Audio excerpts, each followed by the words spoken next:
Gloria a nuestro Dios. Vamos a iniciar el estudio bíblico correspondiente a Hebreos capítulo 3, versículos del 1 en adelante. Como hemos iniciado el estudio de Hebreos, siempre vamos a hacer énfasis que la carta fue dirigida a los hebreos, o sea, a los judíos.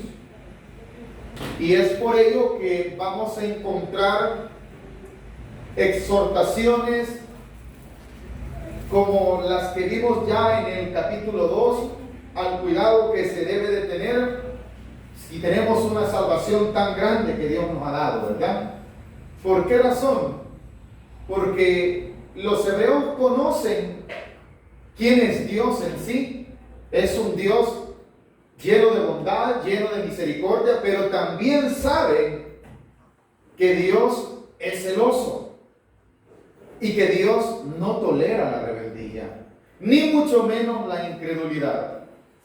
En el capítulo 1 aprendimos que Jesús es presentado para los judíos, como también para nosotros, alguien superior a los ángeles.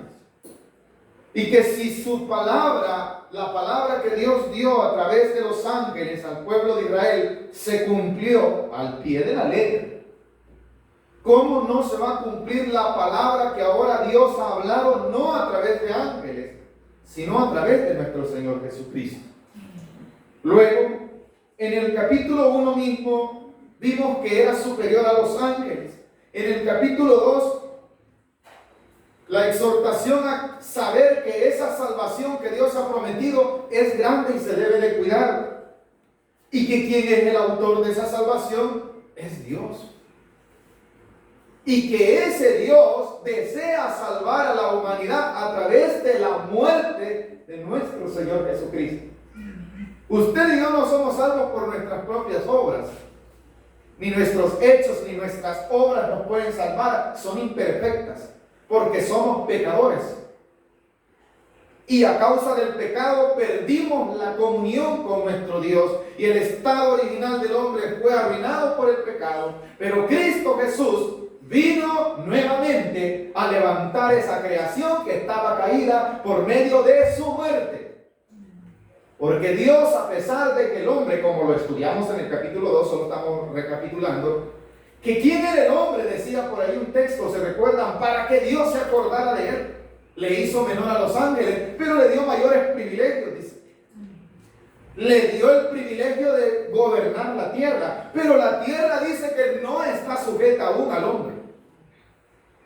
Sin embargo, esa es la esperanza de nosotros los creyentes, que cuando Jesucristo venga a reinar, porque Él establecerá su reino, todas las cosas estarán en su orden y todo estará sujeto a nuestro Señor Jesucristo. Y ahí no habrá más convulsión. ¿Por qué? Porque el Señor Jesús gobernará con vara de hierro, dice, justicia. ¿Qué es lo que necesita el mundo? Miren cómo podemos ver en nuestros tiempos cuántas dificultades hay en esta creación aún. Cuánta convulsión de un problema, de otro. Los países, no solo nuestro país sufre violencia, sino también a nivel mundial. Es porque la palabra misma dice que ella vive para ser redimida. De ella está esperando también como usted y yo esperamos la venida del Señor Jesucristo. Entonces, cuando nos damos cuenta que el autor de la salvación fue nuestro Dios y que para ello envió a su Hijo a tomar forma de hombre, dice. Fue partícipe de carne, de sangre y padeció todo lo que usted y yo padecemos. Por un solo propósito, salvarle a usted y a mí. Por eso Jesús vino en forma de hombre. Para que con su muerte le quitara el poder, dice la palabra de Dios, al diablo, quien tenía por medio de la muerte en cautiverio a todos los hombres que morían. Pero vino Jesús y murió, y desde entonces hay libertad para volver a tener comunión con Dios, para tener esperanza de vida eterna, en la que usted y yo estaremos presentes un día frente a nuestro Creador, por esa muerte de nuestro Señor Jesucristo. Entonces, ¿y por qué te estoy dando esta introducción? Porque recuérdese que dice que Dios mismo envió a su Hijo, quien tomó carne y sangre para sufrir los padecimientos de nosotros, solo con un propósito. Él fue tentado en todo, al igual que ustedes. Y por lo cual, dice el capítulo 2, versículo, Él puede compadecerse de nosotros también. Porque Él sabe que es dolor. ¿Cuántos sabemos que Jesucristo sabe que es dolor? Él sabe que es padecimiento. Desde su nacimiento lo enfocamos en que Él pudo haber nacido en un palacio, pero nació en un pesebre, en un lugar, hermano, indigno para un nacimiento de una criatura. Pero Él fue y tomó, y ahí decidió que naciese. Por lo cual Él conoce todos los padecimientos del ser humano. Así que dice el versículo 17, capítulo 2, versículo 17 y 18. Por lo cual debía ser en todo semejante a sus hermanos para venir a ser misericordioso y fiel sumo sacerdote en lo que a Dios se refiere, para expiar los pecados del pueblo. Pues en cuanto Él mismo padeció, siendo tentado, es poderoso. ¿Para qué? Para socorrer a los que son, o sea, a usted y a mí. Entonces, si ya entendimos que nuestro sumo sacerdote no es un hombre común y corriente, que aunque tomó forma de hombre, entonces ya el capítulo 3 nos dice, pongan atención a eso. Por eso empieza con el versículo 1, por tanto, hermanos. Y como volvemos a enfatizar, eran los judíos a los cuales la carta dirigida, por eso le dice hermanos. Hermanos en cuanto a sangre, les dice, por tanto, hermanos santos, participantes del llamamiento. Vaya, ¿quién es el que lo ha llamado a usted? El pastor. No. Su llamamiento es celestial, como Dios llamó a Israel. Dios eligió a Abraham, y ese fue un llamamiento celestial, y le dijo, haré de ti una nación. Multiplicaré tu descendencia, le dijo, como la arena del mar, como las estrellas. Entonces, pero ese llamamiento, ¿quién se lo hizo a Abraham? Dios. Entonces su llamamiento fue celestial. Entonces el escritor sagrado, dirigiendo la carta, le dice, el llamamiento que a Israel se le hizo es un llamamiento celestial. La buena noticia es que ese llamamiento celestial ya no solo es para Israel, sino para usted y a mí. ¿Cuánto nos alegramos por eso? Usted ha venido a formar parte, por medio de la muerte de Jesucristo, a ese llamamiento. El propósito, lo hemos explicado, de Dios al elegir una nación, era que a través de esa nación Él se quería dar a conocer a las demás naciones, a los demás pueblos. ¿Por qué cree que nosotros cantamos ese himno tan hermoso, verdad? Él es el poderoso de Israel. No hay otro Dios como el Dios de Israel, dice las Escrituras en el Antiguo Testamento. No hay Dios. Cuando Nabucodonosor quiso enaltecerse, se ensoberbeció, hermano, hasta que llegó el momento en el cual reconoció que solo había un Dios todopoderoso y era el Dios de los hebreos. Y así hasta el día de hoy, un solo Dios existe, un solo Dios todopoderoso, es el que usted tiene dentro de su corazón. Por lo tanto, ¿quién le llamó? Es Él. Es Él el que le dijo, ven, te amo, voy a dar mi vida por ti. Y la dio, hermano, no escatimó como cosa a que aferrarse respecto a Él tenía el lugar de nuestro Señor Jesucristo, era su trono, era el reino. Sin necesidad de tomarme en cuenta a mí, ni a usted, ni a nadie. Él era su lugar, el cielo. Pero Él se despojó del cielo para llamarnos, hermano. Y padeció tanto para hacernos parte de su familia. Ese es el amor de Dios, mi hermano. Por eso Él decía, no hay mayor amor que aquel que su vida da por los que ama. Ese es el amor que le ha salvado a usted y a mí. Esa es la gloria que anhelamos. Esa es nuestra esperanza, que el llamamiento que hemos recibido es santo, así como fue llamado Israel. Por eso la carta le dice: hermanos santos, participantes del llamamiento celestial, considerad al apóstol y sumo sacerdote de nuestra profesión. ¿Quién es ese sumo sacerdote? Cristo Jesús. El capítulo 3 está enfatizando que Jesucristo es mayor que Moisés. Y lo que da a entender que así como Moisés sacó a Israel de Egipto, lo llevó por el desierto, y lo que Dios le había encomendado era introducirlo a una tierra prometida en donde ellos iban a vivir. Esa tierra, ¿cuál era la bendición? Ahí iba a fluir la leche y la miel, lo que significaba que no iban a haber escasez, que iban a tener provisiones y que ahí iba a haber toda una bendición y que Dios iba a manifestar en medio de ellos. Ese era el propósito con el que Moisés, como siervo de Dios, lleva a Israel hacia su tierra prometida. Entonces, cuando le dice en el versículo, así como Moisés llevaba a ese pueblo, ahora usted y yo hemos sido llamados, no a una tierra, hermano, material, física. No, hermano, hemos sido llamados al reino de los cielos. Su llamamiento es mejor que el que tenía Israel. Hebreo representa eso. Consideren, le dice a los judíos la carta, al apóstol. La palabra apóstol quiere decir enviado. ¿Saben a quién se les envió? Le dice: a nuestro Señor Jesucristo. ¿Y quién es él? El Hijo. Y ese Hijo se entregó por nosotros, fungió como un sumo sacerdote para interceder por nosotros. ¿Se recuerdan de la oración que hace el Señor Jesús en el Evangelio según San Juan? Señor, no oro solo por ellos, sino por los que han de creer por la palabra que ellos van a predicar. Ahí estamos incluidos usted y yo en esa oración sacerdotal. El Señor Jesús está intercediendo por sus discípulos.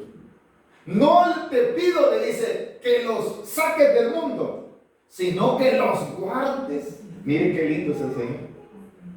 Entonces, por eso dice el versículo: considerad al apóstol. La palabra apóstol, ¿qué dijimos que significaba? Enviado. Entonces, ¿a quién se nos ha enviado a nosotros? ¿A Moisés? A Jesucristo. Ya nos habló que cuando Dios hablaba por muchas formas, por a los padres, por los profetas, Dios cumplía su palabra, ¿o no?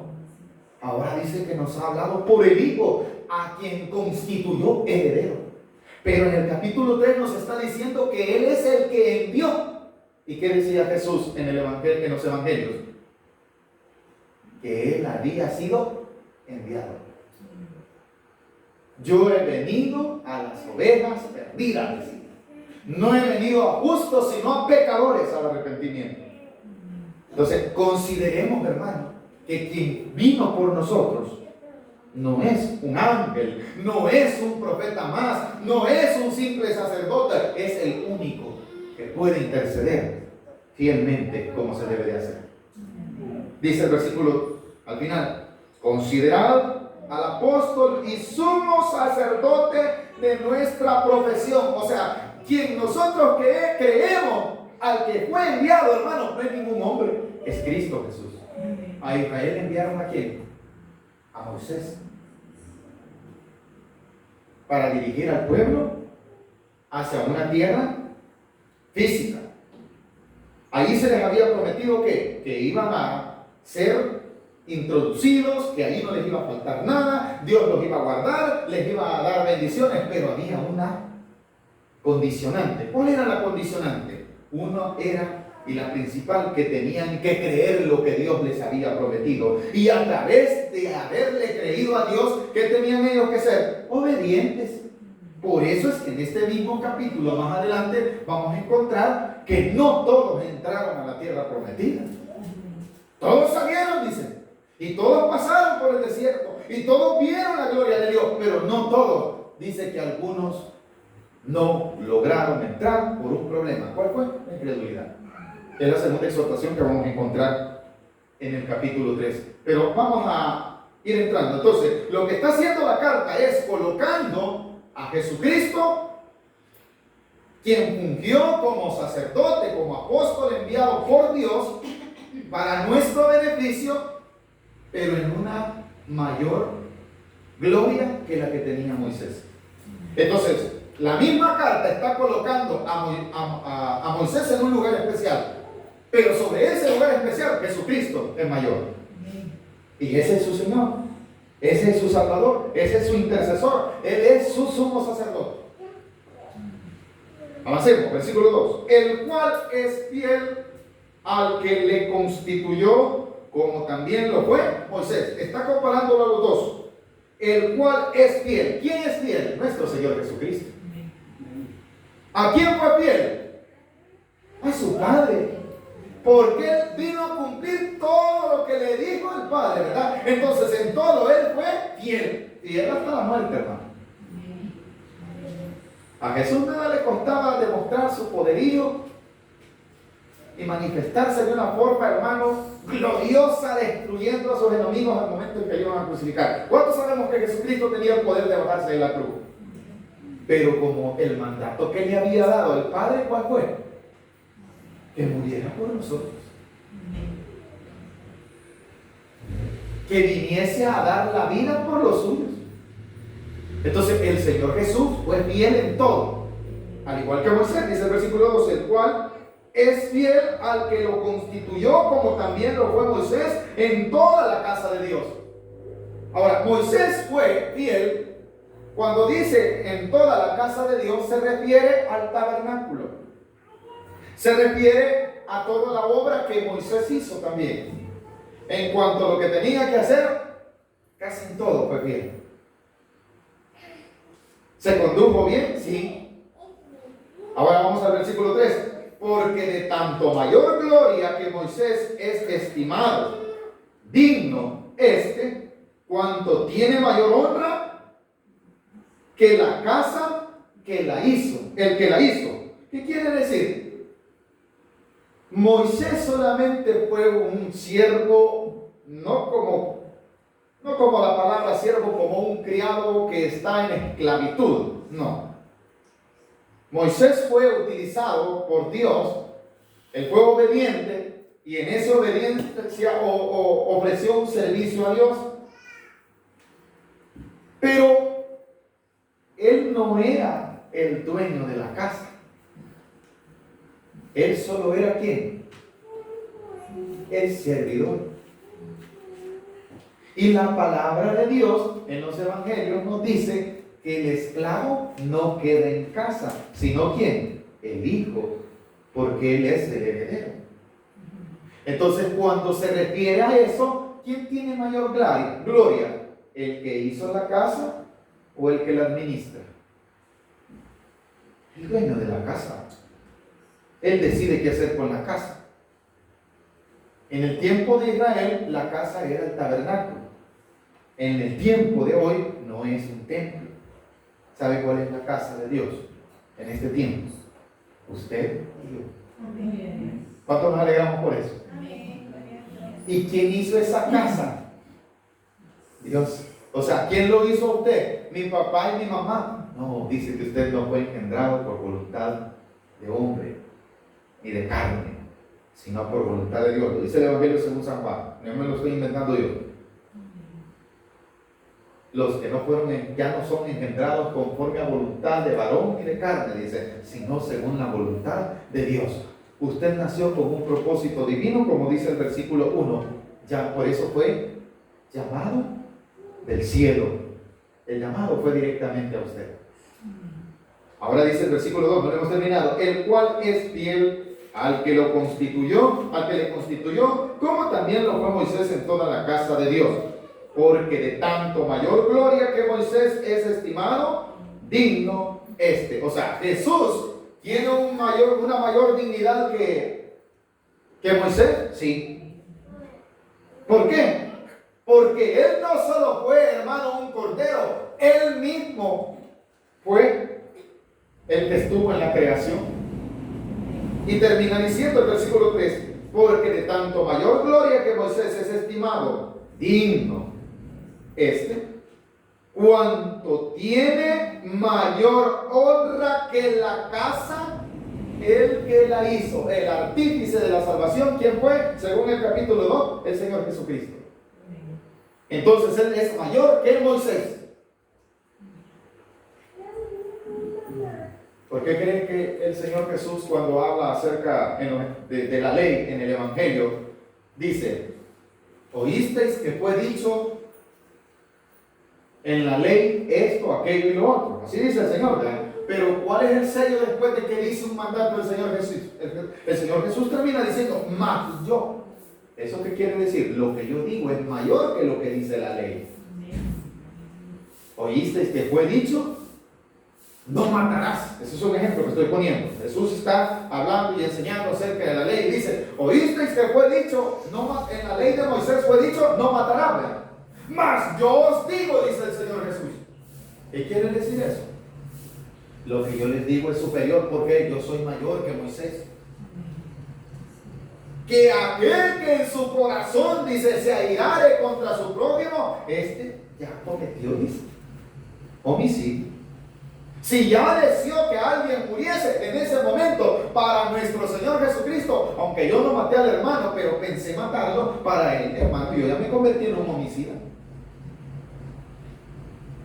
Porque él es mayor que Moisés. Porque Moisés solo fue el administrador de la casa, pero quien hizo la casa es Dios y Jesucristo mismo. Entonces tiene mayor honra, tiene mayor dignidad. ¿Nos está quedando claro que Jesucristo es mayor que Moisés, no? Claro que sí. Cuando Moisés intercedía por el pueblo, en ese momento Moisés muchas veces lo hizo, oró a favor del pueblo. Cuando el pueblo iba a ser destruido, le dijo Moisés a Dios: Señor, ¿qué van a decir las demás naciones que tú sacaste un pueblo de Egipto, lo llevaste al desierto para matarlo? ¿Qué está haciendo Moisés en ese momento? Está intercediendo. Entonces venía Dios y le hablaba a Moisés y le decía: entonces santifícame al pueblo.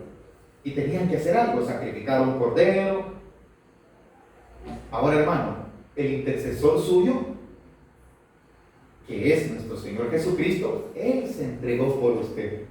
Entonces su intercesión es mayor que la que Moisés hizo.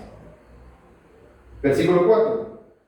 Porque toda casa es hecha por alguno, pero aquí viene lo lindo: pero el que hizo todas las cosas es Dios. ¿Quién hizo todas las cosas?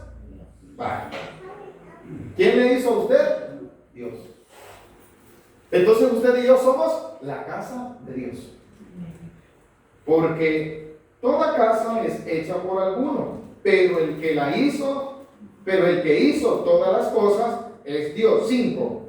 Moisés a la verdad fue fiel en toda la casa de Dios, como siervo, para testimonio de lo que se iba a decir.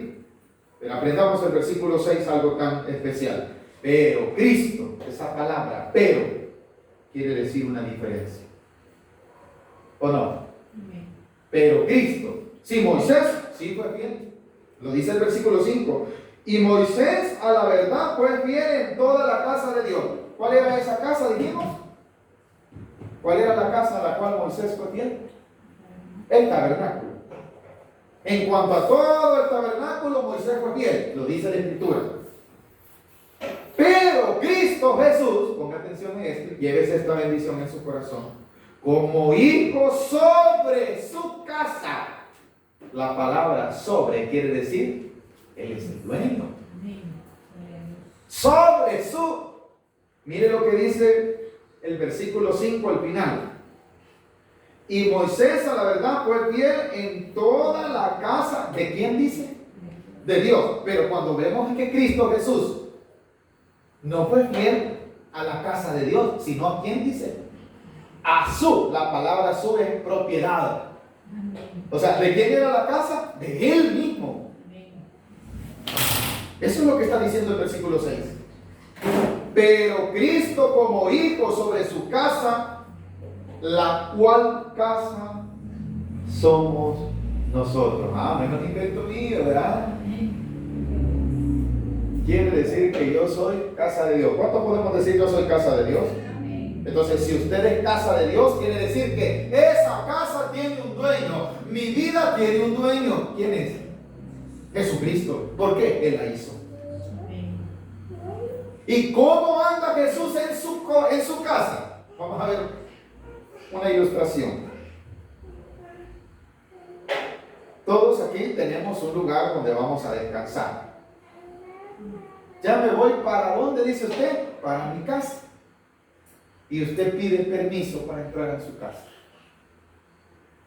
No, vean, usted anda la llave. ¿Por qué? Es suya. Entonces usted puede decir, esta es mi casa.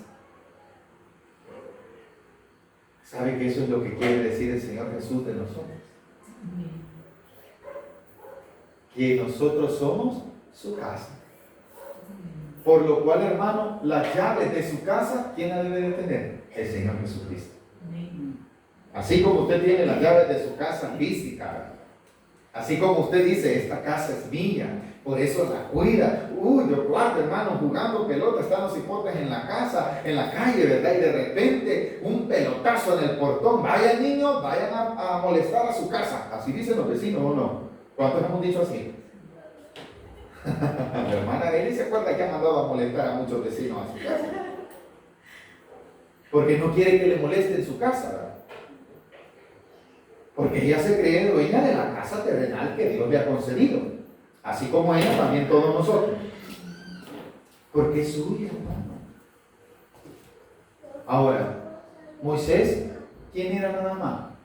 Solo era el siervo de la casa ¿de quién? De Dios. Y Jesús, Él es el dueño, Él es el artífice, Él es el que construyó esa casa. ¿Y para qué la construyó?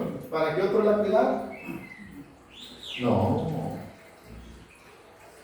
Entonces dice el versículo 6, terminemos. Pero Cristo como hijo sobre su casa, la cual casa somos nosotros. Pero ¿cuándo es que yo me convierto en casa de Dios? Si retenemos, gloria a Dios. ¿Cuántos queremos ser casa de Dios, hermano? Entonces, si yo quiero ser casa de Dios, debo de retener algo. Y está en el versículo 6. Si retenemos firme hasta el fin la confianza y el gloriarnos en la esperanza. La palabra clave es si retenemos firme hasta el fin la confianza. ¿Cuántos confiamos en Dios? Cuando usted confía en Dios y crea su palabra, eso no debe de ser por un momento. Eso debe de ser permanente. Eso debe de ser hasta el fin.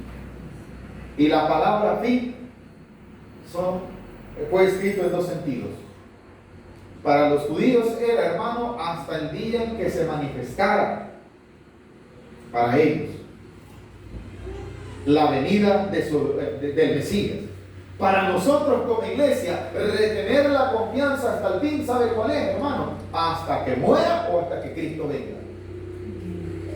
Mi confianza en Dios no debe de cambiar, no debo de perderla, porque si la pierdo no la estoy reteniendo.